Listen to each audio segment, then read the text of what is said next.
My girlfriend brought home expensive wine for our anniversary. I told her I had a glass with my brother earlier. She froze and said, "You opened it with Daniel?" The wine glass slipped from Veronica's hand and shattered against our hardwood floor, deep red liquid spreading across the blonde oak like blood seeping from a wound. But it wasn't the broken crystal or the ruined floor that made my stomach drop into my shoes.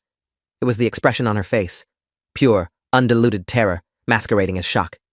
Her skin had gone the color of old paper, and her lips were moving without sound, like she was trying to solve an impossible equation in her head. When she finally spoke again, her voice came out strangled and thin. "How much did he drink? When did you open it? Is Daniel still here?" I'd been standing in our kitchen on a Sunday afternoon, still wearing my running clothes from the morning jog with my younger brother, holding my phone and scrolling through messages when Veronica had walked through the door with that distinctive burgundy wine bag from Chateau Marchand, the boutique downtown where she worked as their senior sommelier. She'd been glowing with excitement. Her dark hair swept up in the elegant twist she always wore for work, her designer dress immaculate despite the September heat outside. "Happy anniversary, love," she'd said, kissing my cheek and setting the bag on our granite counter. "This is a 2009 Chateau Margaux. I've been saving my employee discount for months to get this for us. We'll open it tonight during dinner." That had been 30 minutes ago, before everything I thought I knew about my life started crumbling like a sandcastle hit by a wave. Before I'd casually mentioned that my brother Daniel had shown up unexpectedly that morning while Veronica was at work, and we'd seen the wine on the counter with the little gift tag that said, "For my darling Nathan, here's to 3 more years and a lifetime beyond. Love always, V." Before I'd explained that Daniel and I had decided to have a glass to celebrate my anniversary while watching the game, figuring Veronica wouldn't mind since we'd still have most of the bottle left for our dinner. Before I'd watched my girlfriend of 3 years transform from excited and romantic to absolutely petrified in the span of a single heartbeat. Now she was staring at me like I'd just told her I detonated a bomb in our living room, and my brother, who'd left 20 minutes ago to head back to his apartment across town, was potentially in serious danger, though I had no idea why. "Nathan," Veronica said, her voice shaking now, her hands trembling as she gripped the edge of the counter. "I need you to call Daniel right now. Right now. Ask him how he's feeling. Ask him if he's experiencing any symptoms." Her eyes were wild, darting between me and her phone, which she'd grabbed from her purse with fingers that couldn't quite seem to grip properly. "Symptoms of what?" I asked, but I was already pulling out my phone because something in Veronica's panic was contagious, spreading through my chest like ice water in my veins. "Veronica, what's going on? What's wrong with the wine?" She didn't answer, just grabbed her own phone and started dialing with shaking hands, whispering no, no, no under her breath like a prayer or a curse. I called Daniel, and he picked up on the 3rd ring, sounding cheerful and relaxed. "Hey, Nate, I'm about 15 minutes from my place. Thanks again for letting me crash your anniversary prep. That wine was incredible, by the way. Tell Veronica she has excellent taste." "Daniel, how are you feeling?" I asked, keeping my voice level despite the fact that my heart was trying to break through my ribcage. "Like, physically? Are you experiencing anything weird? Nausea? Dizziness? Anything unusual?" There was a pause on the other end of the line, and I could hear traffic noise and the sound of Daniel's car radio playing classic rock. "I mean, I feel fine. Maybe a little warm, but it's hot out and I've got the AC struggling. Why? What's wrong?" Behind me, Veronica was speaking rapidly into her phone in French, her fluent sommelier French that she used with wine distributors and vineyard representatives, and I caught words like emergency and hospital and arsenic that made my blood turn to slush. I told Daniel to pull over immediately and call 911, that something might have been wrong with the wine we'd drunk, that he needed to get to an emergency room right now and have his blood tested. He argued with me at first, saying he felt completely fine and that I was overreacting, but something in my voice must have convinced him because I heard him signal and pull off the road. "Nate, you're scaring me. What the hell is going on?" I told him I didn't know yet, but that I wasn't taking any chances with his health, and to please just go to the nearest hospital and get checked out while I figured out what was happening. He agreed, reluctantly, and I hung up and turned to Veronica, who had ended her own call and was now staring at me with tears streaming down her face and an expression that looked like grief and guilt mixed with pure horror. "Tell me what was in that wine," I said quietly, and my voice sounded strange to my own ears, too calm and too cold for the situation. "Tell me right now, or I'm calling the police." Veronica's face crumpled, and she slid down the kitchen cabinet to sit on the floor among the shards of broken wine glass, not even seeming to notice when one of them cut her palm and blood began to mix with the spilled wine. "It wasn't supposed to be like this," she whispered. "Daniel wasn't supposed to drink it. Nobody was supposed to drink it except you, and not until tonight, after dinner, after I'd left to run an errand, so I'd have an alibi when you started showing symptoms." The words hung in the air between us like smoke, impossible to unsee once they'd been spoken. My girlfriend, the woman I'd been planning to propose to next month, the woman I'd been living with and building a future with for 3 years, had just admitted to poisoning wine intended for me. I felt my knees go weak, and I grabbed the counter to keep myself upright while my mind tried to process information that seemed to belong to a completely different reality than the one I'd been living in. "Why?" I managed to ask, though my throat felt like it was closing up. "Why would you want to kill me?" Veronica was sobbing now, her whole body shaking with the force of her crying, mascara running down her cheeks in black rivers. "The money," she choked out between sobs. "I needed the money. The life insurance policy we took out last year when we bought the house together. You're worth $950,000 dead, Nathan, and I'm the beneficiary. I have debts you don't know about, gambling debts from my father that he transferred to me before he died, debts that are going to get me killed if I don't pay them back by the end of this month. The people I owe aren't patient, and they aren't kind, and they've made it very clear what happens to people who don't settle their accounts. I'd been living with this woman for 3 years, sleeping beside her every night, making love to her, planning a future with her, discussing children and retirement and growing old together. And for at least the past year, since we'd gotten that life insurance policy through my employer's benefits package, she'd apparently been planning my murder. The betrayal cut deeper than any physical pain I'd ever experienced, a psychic wound that felt like it was splitting me open from the inside. "How long?" I asked, my voice barely above a whisper. "How long have you been poisoning me?" She looked up at me with red, swollen eyes and admitted that the wine was supposed to be the final dose, the one that would finish what she'd been building toward for the past 4 months. She'd been adding small amounts of thallium to my food and drinks, tiny doses that caused the vague symptoms I'd been experiencing and attributing to stress at work, the occasional nausea, the hair thinning I'd noticed, the tingling in my extremities I'd blamed on poor circulation. The wine was supposed to contain enough thallium sulfate to trigger acute poisoning that would present as a heart attack or stroke, especially combined with the buildup already in my system from months of small exposures. She'd planned it meticulously, consulting with someone she'd met through her gambling circles who had access to the poison and knowledge of how to use it without detection. I was still trying to process this information, still trying to reconcile the woman sitting on my kitchen floor with the woman I thought I'd known, when my phone rang. It was Daniel, calling from the emergency room at Georgetown Memorial Hospital. He sounded scared now, telling me that he'd started feeling seriously ill during the drive, that he'd barely made it to the ER before he'd collapsed in the parking lot, that the doctors had taken him back immediately when he'd mentioned potential poisoning. They were running tests now, he said, and had already started him on activated charcoal and IV fluids as a precautionary measure. The ER doctor wanted to speak with me about what substance might have been involved so they could provide appropriate treatment. I put the doctor on speakerphone, and Dr. Ramesh Kapoor introduced himself as the attending physician in the emergency department with 16 years of experience in toxicology cases. He asked me to describe exactly what Daniel had consumed, when he'd consumed it, and whether I had any idea what toxin might be involved. I looked at Veronica, who was still sitting on the floor, and told Dr. Kapoor that my girlfriend had admitted to contaminating the wine with thallium sulfate, and that I'd also consumed a glass of the same wine approximately 90 minutes earlier. I told him that Veronica claimed she'd been giving me small doses of the same poison over the past 4 months, and that I'd been experiencing symptoms I hadn't connected until now. Dr. Kapoor's voice became extremely serious, and he told me to hang up and call 911 immediately for myself, that thallium poisoning was a medical emergency requiring immediate intervention, and that the fact I wasn't experiencing acute symptoms yet was likely due to either a smaller dose than Daniel had consumed or my larger body mass providing a temporary buffer. He explained that thallium is particularly insidious because it can cause delayed symptoms, sometimes taking hours or even days to manifest fully, and that every minute of delay in treatment could mean the difference between full recovery and permanent neurological damage or death. I was already dialing emergency services on my second phone when Veronica stood up from the floor and tried to grab my arm, saying she was sorry, that she never wanted it to come to this, that she'd tried to find another way out of her debt, but there wasn't one.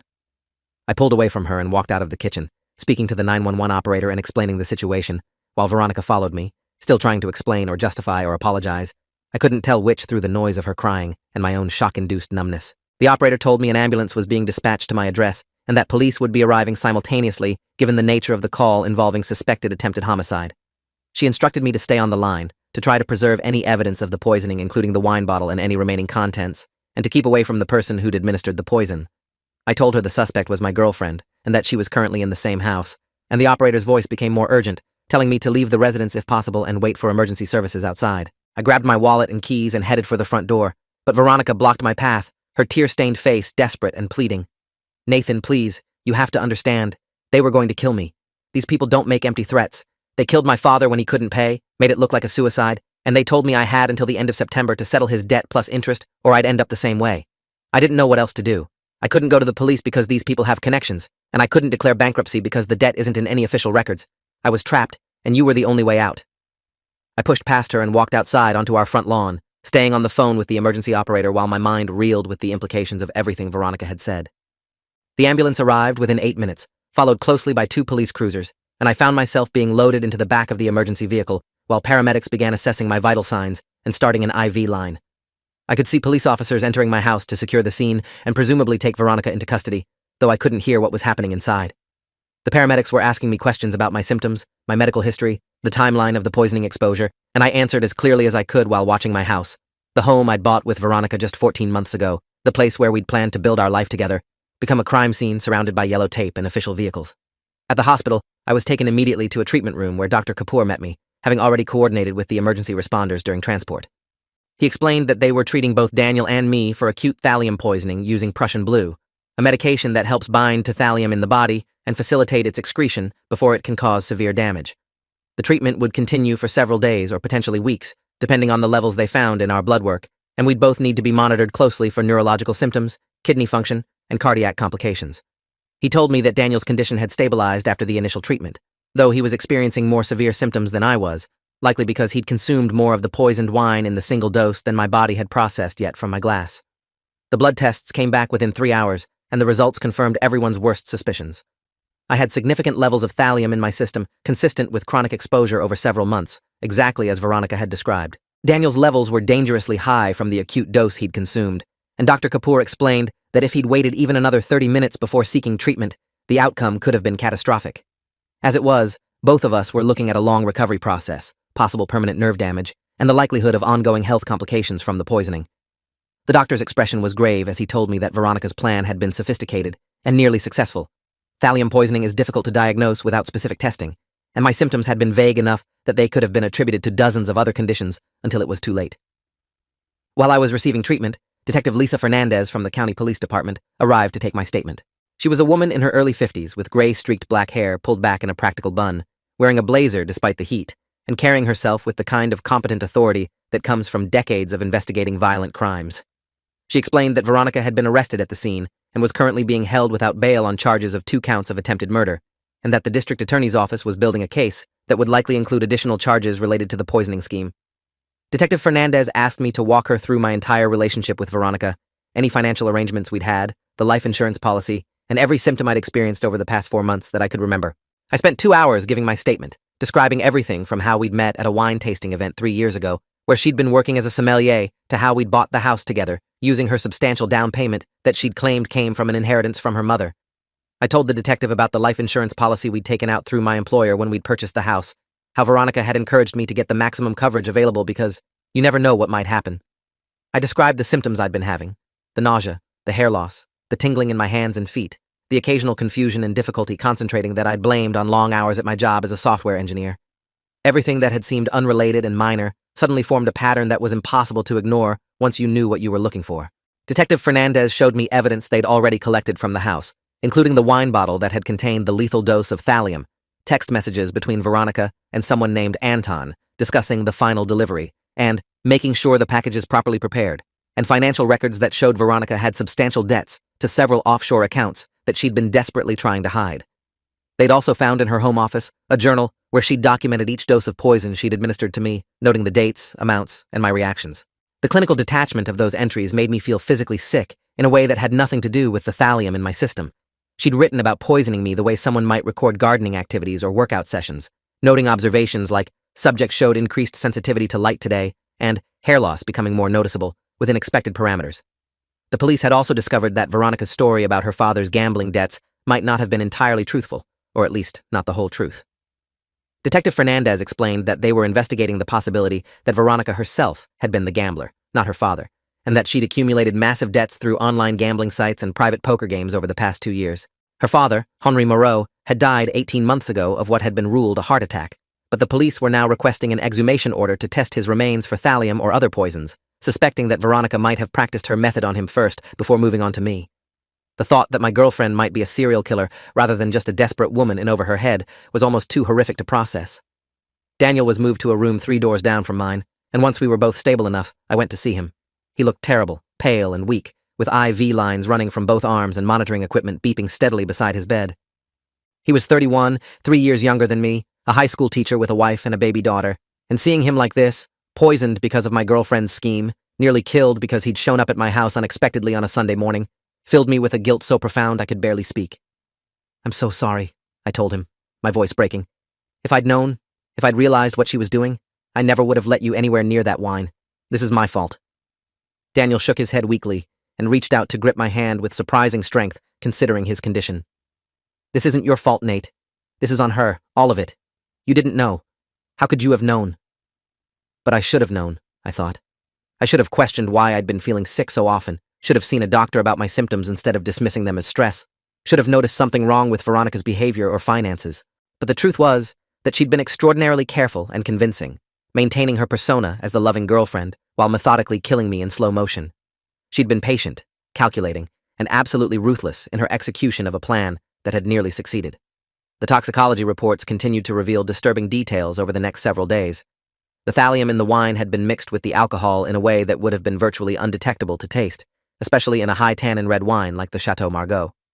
Veronica's contact, Anton, turned out to be Anton Volkov, a Russian chemist with connections to organized crime who'd been selling thallium and other exotic poisons to wealthy clients for years. The FBI got involved once the interstate and international elements of the case became apparent, and Special Agent Thomas Keating from their white-collar crime division arrived to coordinate with the local police on the financial aspects of Veronica's debts and the criminal network she'd been involved with. Agent Keating was a tall man in his early 40s with prematurely silver hair and the kind of intense focus that made you feel like he could see through any lie or deception. He explained that Veronica had been telling the truth about at least part of her situation.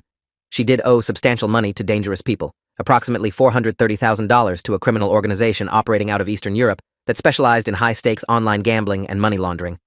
These people had indeed killed her father when he'd defaulted on his debts, though it appeared Veronica had inherited those debts voluntarily by continuing to gamble using accounts her father had established.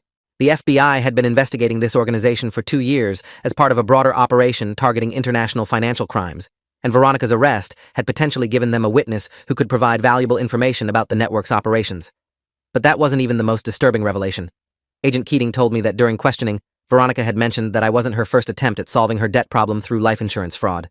She'd had a boyfriend before me, a man named Christopher Lawson, who died 3 years ago of what had been ruled as acute liver failure from undiagnosed hepatitis. Veronica had been the beneficiary of his life insurance policy as well, receiving $600,000 that she'd claimed at the time went toward paying off his medical debts. The FBI was now investigating Christopher's death and had already ordered an exhumation to test for poisons that might have been missed during the original autopsy. If they found evidence that Veronica had killed him too, the attempted murder charges against her would likely be upgraded to include at least 1 count of actual murder. I spent 5 days in the hospital while doctors monitored my response to treatment and waited for my thallium levels to drop to safer ranges. Daniel was there for 7 days and had developed some peripheral neuropathy that doctors said might be permanent, causing numbness and pain in his feet and hands that could last for years, or possibly forever. His wife, Amy, came to visit both of us, and she hugged me while crying and thanking me for calling Daniel and telling him to get to a hospital when I did, because the doctors had told her that decision had saved his life. The gratitude in her eyes made the guilt in my chest feel even heavier, because he shouldn't have needed saving in the first place if I'd been more aware of the danger living in my own home. The legal process moved forward with surprising speed. Veronica's lawyer initially tried to negotiate some kind of deal where she'd provide information about the criminal gambling network in exchange for reduced charges, but the prosecutor, Assistant District Attorney Margaret Winters, a formidable woman with 23 years of courtroom experience, refused to consider anything less than full prosecution on all charges. She told me during one of our meetings at her office that cases like this demanded the maximum penalty because of the calculated, premeditated nature of the crimes and the complete betrayal of trust involved. This wasn't a crime of passion or desperation in the moment, she explained. This was months of planning, purchasing poison, documenting doses, watching you suffer, and continuing with the plan anyway. That speaks to a level of callousness and dangerousness that means she can never be trusted in society again. The investigation into Christopher Lawson's death confirmed what everyone had suspected. His exhumed remains showed elevated levels of arsenic, consistent with chronic poisoning over several months before his death. Veronica had used a different method with him, arsenic instead of thallium, but the pattern was essentially identical. She'd been his girlfriend for 2 years, had convinced him to get a large life insurance policy, had slowly poisoned him while maintaining the appearance of a devoted partner, and had collected the money after his death. She'd used that $600,000 to pay off her gambling debts at the time, but had immediately returned to gambling and had accumulated even larger debts within 18 months, leading her to find a new victim. Me. The realization that I'd essentially been a mark from the very beginning of our relationship was devastating in ways I couldn't fully articulate. Every memory I had with Veronica was now tainted by the knowledge that she'd been evaluating me for my financial potential rather than loving me as a person. The wine tastings where we'd met, the romantic dinners, the weekend trips to Napa Valley, the decision to buy a house together, the life insurance policy, all of it had been part of a long con designed to put her in position to kill me and collect money. Even the sex, the intimacy, the moments where I'd felt closest to her and most vulnerable had been strategic moves in a game I hadn't known I was playing. The woman I'd loved didn't exist and never had existed outside of the role Veronica had been performing.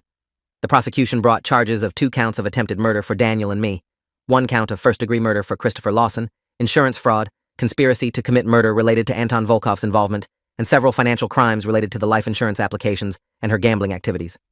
Veronica's trial was set for 6 months after her arrest, and both Daniel and I were subpoenaed to testify about our experiences. The media attention was intense and invasive. Local news stations ran stories with headlines like Sommelier of Death and Wine Country Black Widow, and reporters camped outside my hospital room and later outside the temporary apartment I'd moved into after being discharged, since I couldn't bear to return to the house I'd shared with Veronica. My employer was supportive and gave me extended medical leave to recover and deal with the legal proceedings, but I struggled to function normally for months after the poisoning. The physical effects of the thallium exposure were significant. I lost about 30% of my hair, though doctors assured me it would eventually grow back, and I developed peripheral neuropathy similar to Daniel's, causing constant tingling and occasional sharp pains in my hands and feet. But the psychological damage was worse. I couldn't eat anything I hadn't prepared myself and watched being prepared. I couldn't accept drinks from anyone. I had panic attacks in grocery stores and restaurants. I couldn't sleep without nightmares of Veronica standing over me with a wine glass, smiling while I died. My therapist, Dr. Jennifer Ashworth, specialized in trauma recovery from interpersonal violence and betrayal. She explained that what I was experiencing was a severe form of PTSD combined with something called betrayal trauma, where the violation of trust by someone close causes deep psychological wounds that can be harder to heal than injuries from a stranger. We worked on strategies for managing the anxiety, processing the grief for the relationship I'd thought I had, and rebuilding my ability to trust my own judgment about people since Veronica had so thoroughly deceived me. Dr. Ashworth reminded me frequently that I wasn't stupid or naive for being fooled by Veronica. Sociopaths and people with antisocial personality disorder are often extremely skilled at manipulation and deception, and even trained professionals can be taken in by them. Daniel had his own recovery to manage, both physical and psychological, and we became closer through the shared experience than we'd been before. We met regularly for coffee, though he joked darkly that we should probably avoid wine for the foreseeable future, and talked about our progress, our setbacks, and the surreal reality of having survived a murder attempt by someone we'd trusted. Amy, his wife, was remarkably kind to me, despite the fact that her husband had nearly died because of my girlfriend. She told me that she didn't blame me for what happened, that Veronica was the only one responsible for her actions, and that if anything, she was grateful I'd recognized something was wrong quickly enough to save both our lives. The trial began in March, 6 months after that terrible Sunday when everything had fallen apart. The courtroom was packed with reporters, curious observers, and the families of both Christopher Lawson and Henry Moreau, Veronica's father, who were there seeking justice for their own losses. Veronica appeared in court looking dramatically different from the elegant sommelier I'd known. Her hair had been cut short, and she wore minimal makeup and a conservative suit, clearly styled by her defense attorney to appear sympathetic and remorseful. But when she looked at me during the proceedings, I saw something in her eyes that wasn't remorse at all. It was calculation, even now, trying to determine if there was any angle she could work, any manipulation she could attempt. The prosecution's case was overwhelming. They presented the journal documenting my poisoning, the text messages with Anton Volkov, the financial records showing Veronica's debts, and the life insurance policies on both Christopher and me, the toxicology reports from all 3 victims, and testimony from Dr. Kapoor and other medical experts about the effects of thallium and arsenic poisoning. They brought in forensic accountants who traced Veronica's gambling losses and showed the jury exactly how much money she'd lost and owed at the time of each murder attempt. They presented evidence that she'd researched thallium poisoning extensively online, visiting forums and medical websites to learn about symptoms and detection methods. When I testified, I had to describe my entire relationship with Veronica for the jury, explaining how we'd met, how our relationship had developed, how I'd felt about her, and how completely I'd been deceived by her performance of love and devotion. I had to read aloud entries from her journal where she'd documented my deteriorating health with the detachment of a scientist recording an experiment. I had to explain how it felt to realize that someone I'd trusted completely had been slowly killing me for months while sleeping beside me every night. The defense attorney tried to suggest, during cross-examination, that I should have noticed something was wrong sooner, that perhaps I'd been willfully blind to signs of Veronica's financial troubles, but the prosecution objected, and the judge sustained it, instructing the jury to disregard the implication that I bore any responsibility for being victimized. Daniel's testimony was similarly powerful, describing how he'd nearly died from drinking wine at his brother's house, how he'd had to be rushed to the emergency room, and how he still suffered from permanent nerve damage from that single exposure to the poison Veronica had intended for me. The medical experts explained that if Daniel had been smaller, or if he'd consumed more of the wine, he almost certainly would have died before reaching the hospital. The jury looked visibly shaken by the time the prosecution rested their case, and several members were wiping away tears. Veronica's defense was predictable and unconvincing. Her attorney tried to paint her as a desperate woman driven to extreme measures by fear of violent criminals who'd threatened her life, arguing that she'd felt she had no choice but to commit these crimes to save herself. He claimed she'd been suffering from extreme psychological duress that impaired her judgment and should mitigate her culpability. He tried to suggest that she'd never actually intended to kill anyone, that she'd been planning to back out at the last minute, that the wine was supposed to be a wake-up call to herself about how far she'd fallen. None of it was credible given the documented evidence of her careful planning, her previous success in killing Christopher Lawson, and the fact that she'd only stopped because Daniel had unexpectedly drunk the poisoned wine, not because of any moral epiphany. When Veronica herself took the stand, she attempted to appear remorseful and broken, crying as she described her gambling addiction and the threats from her creditors. But under cross-examination by ADA Winters, her mask slipped. When pressed about why she hadn't simply declared bankruptcy or gone to the police about the threats, she became defensive and angry. When asked about Christopher Lawson's death, she insisted it had been natural causes despite the forensic evidence.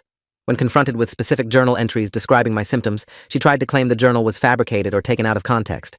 The jury clearly wasn't buying it, and I could see several of them looking at her with expressions of disgust and disbelief. The prosecution's closing argument was devastating. ADA Winters walked the jury through the entire timeline of Veronica's crimes, from her first relationship with Christopher Lawson to her ongoing poisoning of me, showing how each step had been calculated and intentional. She held up the wine bottle that had nearly killed me and my brother, explaining that this single object represented months of planning, research, and cold-blooded execution of a murder scheme. She reminded the jury that Veronica had shown no remorse until after she was caught, that she'd continued with her plan even as she watched me suffer, and that she'd only expressed regret when it became clear she would face consequences. "This is not a woman driven by desperation," Winters told the jury. "This is a predator who identified vulnerable targets, exploited their trust, and attempted to murder them for financial gain. She has shown you who she really is. Believe her." The jury deliberated for less than 4 hours before returning with guilty verdicts on all charges. Veronica showed no emotion as the verdicts were read, maintaining the same calculated composure she'd displayed throughout the trial. At sentencing 2 months later, I was allowed to give a victim impact statement, and I'd prepared extensively with Dr. Ashworth to ensure I could get through it without breaking down. I stood before the court and described what Veronica had stolen from me, not just my health and safety, but my ability to trust, my peace of mind, my sense that the world was a fundamentally comprehensible place where people meant what they said and relationships were real rather than performances. I talked about Daniel's permanent injuries and how he'd been dragged into this nightmare through no fault of his own, except being my brother and showing up at the wrong time. I talked about Christopher Lawson, who'd never gotten justice for his murder because everyone had believed his death was natural until Veronica tried to replicate her success with me. I talked about the nights I still couldn't sleep, the food I couldn't eat, the relationships I couldn't trust myself to build because she'd shown me how completely someone could deceive me. And I talked about the future I'd thought we were building together, which had all been a lie designed to facilitate my murder. The judge listened intently, and several people in the courtroom gallery were crying by the time I finished. The judge sentenced Veronica to life in prison without the possibility of parole for Christopher's murder, plus consecutive sentences of 35 years each for the attempted murders of Daniel and me. With additional time for the fraud charges and conspiracy, she was effectively guaranteed to die in prison. As she was led out of the courtroom, she looked back at me one final time, and I saw no remorse in her expression. Just cold assessment, like she was still trying to calculate whether there was some angle she'd missed, some manipulation she could still attempt. She'd killed at least one person, tried to kill 2 more, and her only regret seemed to be that she'd been caught rather than successful. 1 year after that Sunday when my world had imploded, I was doing better. Not perfect, not healed, but better. The physical effects of the thallium poisoning had mostly resolved. My hair had grown back, though slightly different in texture than before, and the peripheral neuropathy had improved significantly with physical therapy, though I still had occasional numbness in my extremities. I'd sold the house I'd bought with Veronica and moved to a different neighborhood entirely, wanting no reminders of the life we'd shared. I'd returned to work full-time and had even started dating again, though I was proceeding very cautiously and had been completely honest with my therapist about my trust issues and need to take things slowly. Daniel had recovered as well as could be expected. His neuropathy was more persistent than mine and had required him to modify his teaching methods since he had difficulty writing on the chalkboard for extended periods, but his school had been accommodating and he was back to work full-time. His daughter, who'd been just 6 months old when her father was poisoned, was now a happy, healthy toddler who had no memory of how close she'd come to losing him. Amy had told me more than once that she considered me part of their family now, bound by the shared trauma we'd survived and the fact that my quick thinking had saved Daniel's life. The criminal gambling network that Veronica had been involved with was dismantled by the FBI using information from her case and other investigations they'd been pursuing. Anton Volkov was arrested in Poland and extradited to the United States to face charges related to selling poison and conspiracy to commit murder. Several other members of the organization were also indicted, though Veronica herself received no consideration or reduced sentence for the information since she'd only provided it after being convicted and sentenced. The FBI had thanked me for my cooperation with their investigation And Agent Keating had told me that my case had been the break they'd needed to finally take down a criminal enterprise that had been operating for over a decade. I still thought about Veronica sometimes, usually late at night when I couldn't sleep. I thought about the woman I'd believed I was in love with, the future we'd discussed, the life we'd supposedly been building together. I thought about how completely I'd been fooled, how thoroughly she'd infiltrated my life and gained my trust while planning to kill me. And I thought about how close she'd come to succeeding. If Daniel hadn't shown up that morning, if I'd drunk that full bottle of poisoned wine alone as she'd intended, I would almost certainly have died within hours, and she would have collected her insurance payout and moved on to find another victim once she'd gambled that money away too. But I also thought about resilience, about how Daniel and I had survived something that should have killed us, about how we'd both found ways to rebuild our lives and move forward despite the trauma. I thought about the people who'd supported me through the darkest time of my life, my family, my friends, my colleagues, my therapist, the medical professionals who'd saved my life, and the law enforcement officers who'd ensured Veronica faced justice. I thought about the fact that I was alive, that I'd gotten a second chance that Christopher Lawson never had, and that I owed it to myself and to him to make the most of the life Veronica had tried to steal. Dr. Ashworth told me that recovery from this kind of trauma isn't linear, that there would be good days and bad days, setbacks and progress, and that I shouldn't expect to ever completely get over what happened to me. But she also reminded me that survival itself is a kind of victory, that every day I continued to live and build a future was a repudiation of Veronica's plan to end my life for her financial benefit. I was learning to trust again, slowly and carefully. I was learning to enjoy food and wine again without constant fear of contamination. I was learning to believe that not everyone was performing a role, that genuine connection was possible even after such profound betrayal. The anniversary wine that Veronica had brought home that Sunday was supposed to have been my last. Instead, it became Daniel's near-death experience and Veronica's complete undoing. The freeze on her face when I'd told her I'd shared it with my brother had been the moment when her carefully constructed plan had fallen apart, when the variables she couldn't control had intersected with her scheme in a way that exposed everything. If I'd drunk that wine alone as she'd intended, if Daniel hadn't unexpectedly visited, if I hadn't noticed something wrong in Veronica's panic, I wouldn't be here to tell this story. But I am here. I survived. And Veronica will spend the rest of her life in prison knowing that her perfect plan failed because of one unexpected variable she couldn't account for and one brother who happened to show up at the right time. Thanks for watching till the end. Make sure to subscribe and like to not miss the next story.